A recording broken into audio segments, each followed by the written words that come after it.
자꾸 눈길이 가고 호기심이 가는 사람, 의외의 모습을 계속해서 보여주는 사람일 거예요. 오늘 모신 작가님이 바로 그런 분입니다. 30년 넘게 저널리스트로 또 TV 방송에서 기획자와 진행자로 정말 미디어 쪽 일만 하셨거든요. 근데 이분이 갑작스럽게 미디어에서 사라지신 뒤에 갑작스럽게 책을 한 권 내셨는데요. 제목이 무려 이렇습니다. 발레를 배우며 생각한 것들. 깜짝 놀랐습니다. 신혜리 작가님 모셨습니다. 반갑습니다. 안녕하세요. 초대해 주셔서 감사합니다. 네, 반갑습니다. 네. 아니, 제가 기억하는 신혜리 작가님은 이런 모습이 아니었어요. 뭔가 이렇게 커리어 우먼으로서 정장 입고, 네. 네, 좀 카리스마 있게, 네. 네, 방송에서 이렇게 정치인들 양 옆에 네. 앉혀놓고 제가 이제 막 질문을 던지는 그런 모습이었죠. 오늘은 보다가 처음 보는 너무 아름답고 우아하세요. 좀 이렇게 발레한 거 티를 내려고 의상을 좀 이렇게 착장해 보았는데 와, 잘 어울리나요? 어울립니다. 네, 감사합니다. 아름다우시죠? 게다가 감사합니다. 네. 자세가 음. 제가 TV에서 뵀을 때보다 훨씬 더 꼿꼿해지신 것 같아요. 맞아요? 제가 발레를 배운 지 지금 꼭 1년 됐는데 그게 좀 몸에 그래 나타나는 모양이죠. 정말 네. 자세조차 너무 아름다우세요. 아유, 그렇게 얘기해 주셔서 감사합니다. 와, 반갑습니다. 네, 열심히 배운 보람이 있네요. 네, 그러게요. 네. 책도 한 권 나오고 말이죠. 아, 그러니까요. 네. 네. 대표적인 프로그램이 무려 여러분 다 아시는, 전 국민이 아시는 프로그램 둘이나 있습니다. 맞아요. 그건 진짜 엄청 자랑스러운 일이거든요. 네. 직접 소개를 해주시면요. 네, 제가 직접 진행도 했던 밤샘 토론이라는 프로그램 제가 7년 2개월 동안 했고 그리고 차이나는 클래스라는 소통형 강연 프로그램도 제가 기획하고 제작 총괄해서 6년 3개월 동안 방송이 되었었죠. 네. 엄청난 분이십니다. 방송가에서 네. 이렇게 자기 시그니처인 프로그램을 갖고 있는 사람이 많지 않거든요. 굉장히 감사하고 자랑스러운 일이죠. 그러게요. 네. 밤샘 토론은 정말 최장 시간 방송이 5시간? 5시간 31분인가 그랬던 것 같아요. 100회 특집 때. 평소에는 한 서너 시간 했었고요. 그게 됩니까? 오, 하니까 되던데요. 선배님도 이게 될까 하다가 해봤더니 된 그런 경험이 있으시잖아요. 5시간 방송은 안 해봤어요. 그 일단 궁금한 게 생리적인 걸 어떻게 하셨어요? 생리적인 현상을 평소에 이제 서너 시간 할 때는 제가 안 갔고요. 이제 물을 안 먹는 작전으로 해가지고. 그런데 이 5시간 31분은 좀 위험하잖아요. 그래서 그 1부하고 2부 사이에 저희가 한 8분짜리 티저 영상을 만들어서 틀고 저는 잽싸게 뛰어갔다가 온 거죠. 대단한 분이십니다. 그걸 그냥 농담처럼 얘기했더니 손석희 선배가 그냥 하지 그래 그렇게 시작됐었던 거라고. 그게 이제 그 손석희 전 사장께서 이제 JTBC에 부임하셔가지고 이제 막 저희를 이렇게 좀 속된 말로 쪼신 거죠. 새 프로그램의 아이디어를 내봐라. 네. 그러니까 이제 자꾸 시달리니까 제가 이제 고민하다 뭐가 있을까 했는데 요즘도 우리 사회에 지금 정치 양극화가 엄청 심각하잖아요. 근데 그때 당시에도 그 10여 년 전에도 엄청나게 심각해서 무슨 토론 프로그램을 보면 양당의 정치인들이 나와서 싸우다 끝나는데 왜 싸웠는지 그래서 주장하는 게 뭔지를 잘 모르겠는 거예요. 맞아요. 한 60분 100분 봐가지고는. 그래서 제가 아이디어를 낸 것은 밤을 새워서 정말 토론의 끝까지 가보면 적어도 이 사람들이 무슨 얘기를 하려고 그러는 건지 어떤 점에서 생각이 다른지 뭐는 같고 뭐는 다른지에 대해서 시청자 여러분들도 좀 판단이 되고 토론하는 분들도 그렇게 오랫동안 토론하다 보면 좀 지쳐서라도 아유 그래 그럼 우리가 이거는 좀 합의하자라는 부분이 생기지 않을까 하는 기대로 밤샘 토론을 제가 제안을 했던 거였고요. 네. 사장께서 즉답을 하신 건 아닌데 그 다음 날인가 아무튼 저를 부르시더니 그거 해라 그러면서 네가 말 꺼낸 사람이 책임져라. 네가 진행까지 다 해라. 이렇게 돼서 제가 생전 해보지도 않았던 토론 프로그램 사회자를 7년 몇 개월이나 하게 된 너무 거죠. 잘하셨죠. 네. 너무 잘하셨습니다. 여러분 여기까지만 보셔도 정말 방송인이잖아요. 그리고 저널리스트고. 근데 발레 책을 쓰셨단 말이에요. 네. 미리 읽어봤는데 너무 재밌어요. 근데 네. 다들 그러시죠. 웬 발레? 웬 발레죠 정말. 그죠? 뜬금없이 웬 발레. 네. 그 스토리를 좀 풀어주셔야 될 것 같아요. 그 얘기를 하자고 하면은 제가 이제 회사를 그만 다니게 네. 됐다는 말씀을 드려야 되잖아요. 그래서 꼭 1년 전에 회사로부터 이제 제가 이제 본부장이었는데 회사의 여러 가지 사정이 안 좋아져서 당신이 맡고 있던 본부를 해체해야 되겠다. 그러니까 본부가 해체되면 본부장은 필요가 없잖아요. 그러니까 이제 그만 출근해도 되겠다라는 통보를 받았습니다. 짐작하시겠지만 그걸 받아들이는 게 뭐 그렇게 쉽지는 않았겠죠. 그럼요. 네. 좀 특별한 성격이라고 해야 될까요? 그것에 이렇게 막 이렇게 침잠하기보다는 그거를 빨리 극복하려고 노력하는 그런 스타일의 사람이라고 할까요? 같은 거야. 우리 거. 네. 그래서 무슨 생각이 떠올라냐면 제가 평소에도 그 뭐가 좀 스트레스 받는 일이 있으면은 그 한강변에 가서 좀 걷고 뛰고 이러면은 좀 풀리는 걸 경험을 많이 했었어요. 그래서 머릿속이 복잡할 때는 무조건 몸을 써야 된다. 라는 그런 지론을 갖고 있었거든요. 근데 이게 보통의 문제가 아니라 33년이나 출퇴근하던 일상에서 벗어나야 되는 건데 무슨 걷고 뛰고 하는 정도로는 해결이 안 될 것 같은 거죠. 그래서 좀 어렵고 낯설고 상상도 안 가는 몸 쓰는 일을 내가 해야 좀 몰입을 해서 이 현재 내가 처한 상황을 좀 극복할 수 있겠다는 생각이 들었는데 발레가 떠오른 거예요. 네.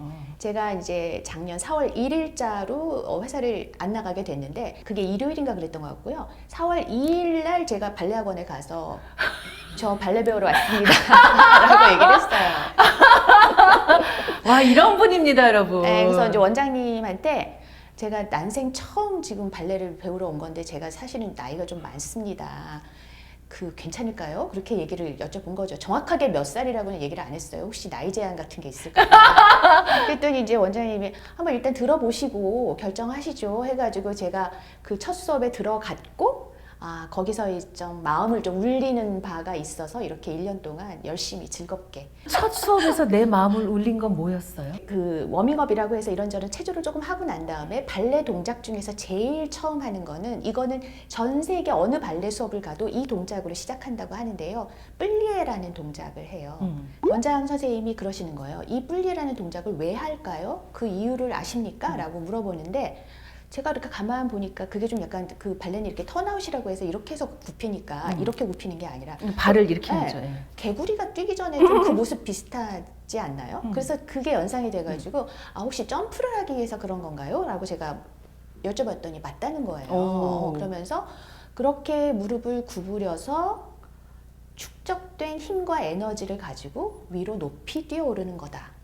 라는 얘기를 하신 거예요. 근데 이게 뭐 그냥 듣기에 따라서는 그런가 보다 할 수 있는데 이제 그때 당시에 저의 처지를 생각을 해보시면 확 감정이입이 되면서 내가 지금 이렇게 구부릴 수밖에 없는 상황이 됐는데 여기서 축적된 힘과 에너지를 가지고 높이 뛰어오르면 되겠구나 나중에. 그러니까 내가 지금 이렇게 플리에를 하는 시간을 잘 보내야 되겠구나. 그런 생각이 들면서 발레에 확 꽂힌 거죠. 그 순간에. 플리의 자세가 될 수밖에 없는 사람이 주변에 너무 많잖아요, 지금. 그럼요.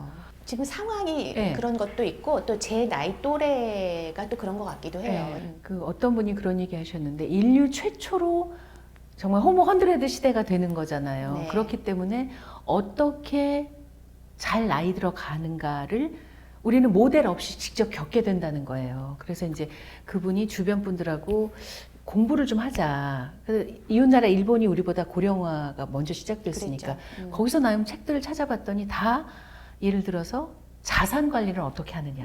다 이런 그러니까 이기적으로 잘 나이 들자의 내용뿐인데 그것만으로는 안 된다는 거죠. 그래서 저는 이 책 자체가 주는 메시지가 너무 좋은 것 같아요. 네. 뿔리에인 분들 한번 보세요. 어떻게 해서 뿔리의 자세부터 어떻게 해서 다시 내가 일어서는지 이런 느낌이었거든요. 네네. 그래서 제목도 이렇게 지으신 거죠. 맞아요. 네. 그러니까 발레에 대한 책인가? 라고 이제 사람들이 생각을 하실 수 있는데 그래서 난 발레에 관심 없어. 그러면 안 보실 수도 있잖아요. 그런데 이제 어떻게 이제 나온 지 얼마 안 됐지만 발빠르게 읽어보신 분들이 공통적으로 하는 얘기가 발레 얘기인 줄 알고 읽기 시작했는데 이거 인생에 대한 이야기구나. 그래서 인생에 대한 이야기죠 라고 말씀을 드렸어요. 근데 얘기하신 것처럼 이 100세 시대를 살아가려고 그러면 돈이 당연히 필요하죠. 그리고 또 건강도 필요하고 그다음에 사람도 필요하고 이제 그 세 가지를 많이 꼽잖아요. 그런데 거기에 플러스 저는 또 하나 필요한 것이 낯선 일에 도전하는 것을 겁내지 않는 마음이 필요하겠다는 생각이 드는 거예요. 그러니까 맨날 했던 일들, 맨날 만났던 사람들, 그렇게 늘 갔던 곳만 가고 그거를 반복하는 것으로는, 그러니까 별로 그거는 설레지도 않고 가슴이 뛰지도 않잖아요. 그렇게 지금까지 살아온 50년만큼 또 새로운 50년을 살아간다고 생각을 하면 저는 좀 답답하고 재미없는 것 같아요. 그래서 그러니까요. 네, 그래서 내가 나이 들었는데 어떻게 새로운 걸 시작하지라고 생각하지 마시고 한번 저질러 보셨으면 좋겠어요. 그러니까 일단 발레를 저질렀는데 가니까 나보다 다 잘하고 네. 나보다 젊고 네. 나이 드신 분이 물론 계시긴 했지만 나중에 발견하게 네, 됐죠. 네. 제가 처음에 들어갔던 반은 다 20, 30대. 그러니까요. 제가 참 무모하죠. 좀 그 구절이 네. 지금도 기억나고 좋았는데 내가 이 반에서 제일 많이 발전한 사람이 될 것이다. 왜냐하면 바닥이었으니까 처음에 수준이 맞아요. 진짜 저는 그 그래요. 말이 너무 좋더라고요. 네, 그러니까 제일 잘하는 사람이 될 가능성은 전무예요. 0%예요, 0%.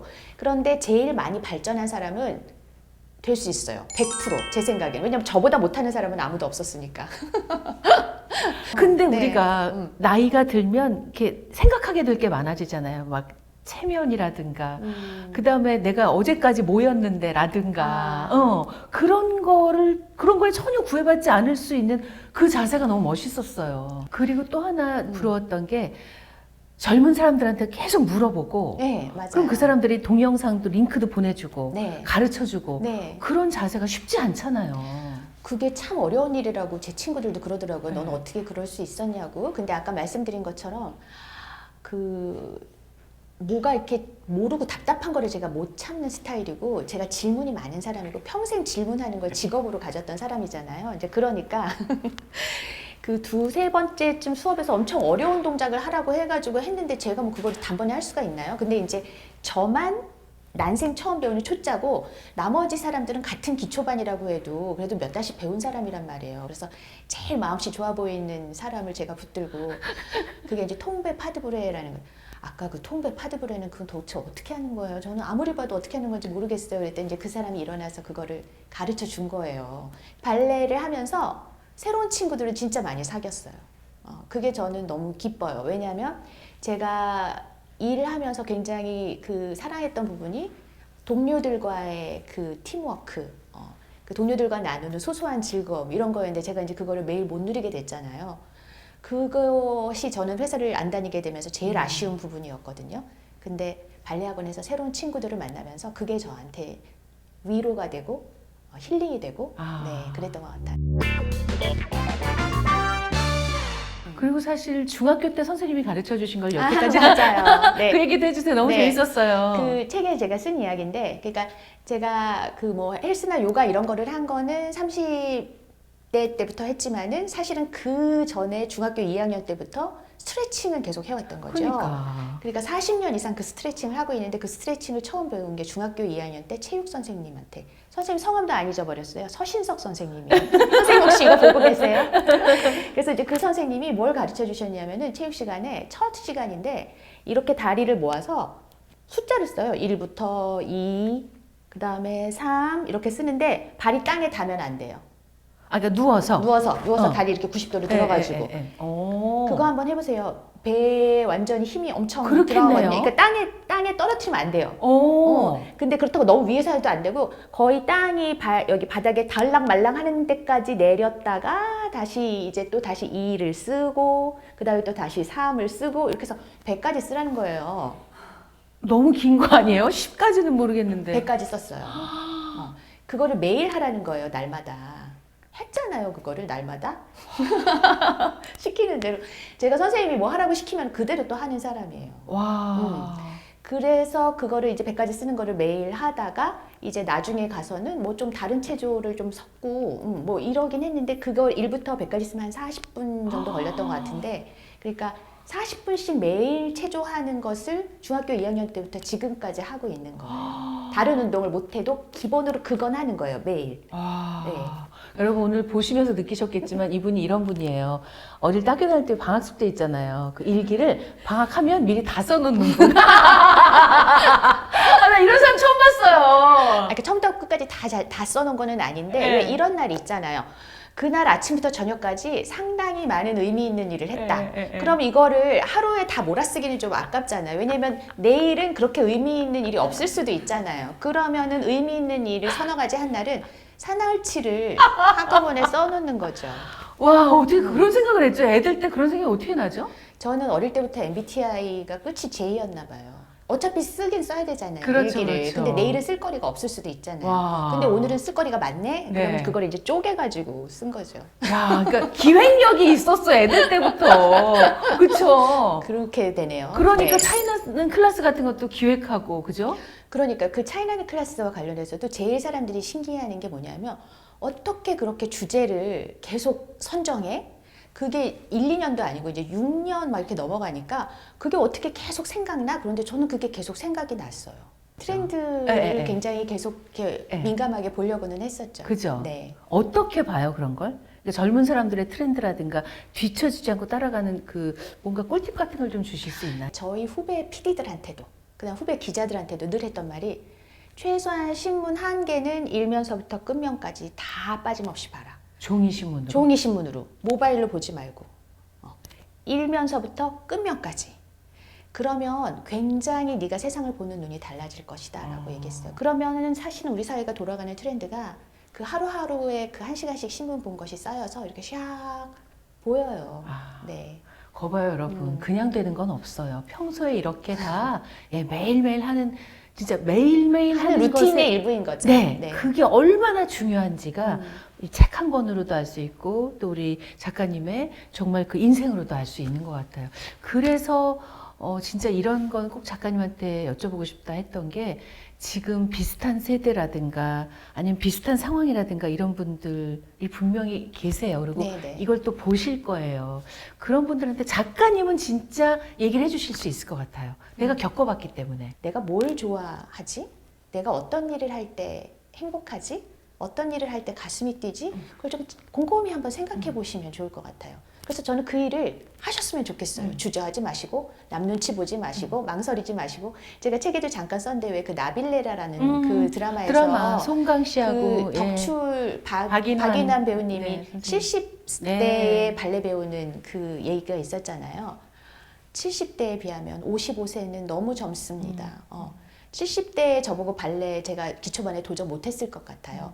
그나마 지금 사는 날 중에서 제일 젊은 55세에 제가 발레 도전한 게 얼마나 운이 좋은지. 그걸 미적거리다가 예를 들어 56세, 57세에 배웠으면 또 혹시 제가 못하게 됐을 수도 있잖아요. 네. 그래서 더 늦기 전에 한 살이라도 더 젊으실 때 하고 싶으신 일, 그다음에 정말 즐겁고 가슴 뛰는 일을 하셨으면 좋겠어요.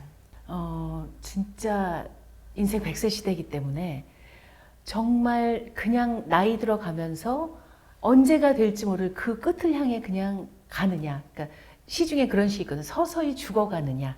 그게 아니라 하루하루를 서서히 살아가느냐는 정말 선택인 것 같거든요. 네. 근데 그 선택을 보여주셔서 저는 이 책이 좋았어요. 아우 감사합니다. 네. 네. 진짜 오늘 시간 내주셔서 감사하고 앞으로가 더 기대가 됩니다. 작가님 앞으로는 어떻게 지내실 거예요? 정말 계속해서 이렇게 가슴 뛰는 일들을 할 건데 발레는 한 80세, 90세가 될 때까지 저의 무릎과 발목 관절만 허락한다면 계속해서 해보고 싶습니다. 그리고 이 책이 여러분들의 많은 사랑을 받으면 다음 책도 또 쓰고 싶습니다. 네네. 네, 그래서 맞아요. 아까 선배님께서 저한테 계속 그렇게 브랜드가 사람들한테 각인되어 있는 컨텐츠를 만드는 게 참 대단한 일인데 했다고 칭찬해 주셨는데 방송 프로그램은 더 이상 제가 만들지 못하더라도 계속 재미도 있고 의미도 있는 그런 컨텐츠를 계속해서 만들어내는 그런 사람으로 남고 싶습니다. 네. 네. 분명히 하실 수 있을 겁니다. 아무튼 이 책이 잘 되기를 바랍니다. 네, 아유, 수고하셨습니다. 감사합니다. 고맙습니다. 초대해 주셔서 감사합니다. 감사합니다. 네.